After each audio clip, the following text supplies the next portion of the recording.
Сіз туған жыл мінезіңіз туралы не айтады? Қарап көрейік.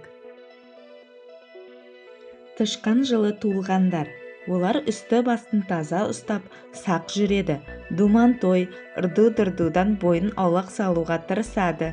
Мінезі тәкаппар, сәл нәрсеге өкпелегіш болып келеді. Сиыр жылы туылғандар ұстамды келеді. Туған туыстарының өзінің қайғысына қатты күйзеліп, кімге болсын көмегін аямайды.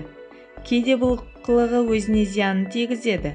Адамдар бұлардың жақсылығын тез ұмытады. Алайда қиыс басса, оған түсіністікпен қарайды. Барыс жылы туылғандар қызба мінезді, ашуланшақ, басқаға билік жүргізгенді ұнатады. Еш нәрсеге көңілі толмайды. Бір істі қолға алса, бөгет болған адамдарды ұнатпайды. Оларды беттен алып, ренжітіп тастайды. Қоян жылы туылғандар қорқақ, кез келген нәрседен үрейленеді. Сыр сақтауға олақ. Маңызды істе өз бетінше шешім қабылдай алмайды. Қашанда көңіл күйіне қарай әрекет ететін жан. Ұлу жылы туылғандар тұйық мінезді, барынша қарапайым көрінуге тырысатын, байсалды, құпияны сақтай білетін, көбінесе үнсіз жүруді ұнататын адам. Оның қолынан үлкен істерді атқару келеді. Қай істі де өз ақылмен оңаша шешуге ұмтылады.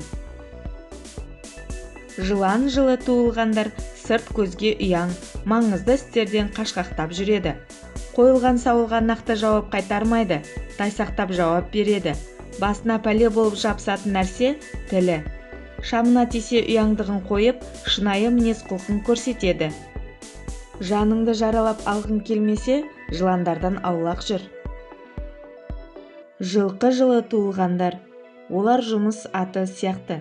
Жұмыстан ешқашанда жалықпай, таңертеңнен кешке дейін бір тыным таппайды. Әйтеуір күні бойы тыпырлап, мазасыз күй кешеді.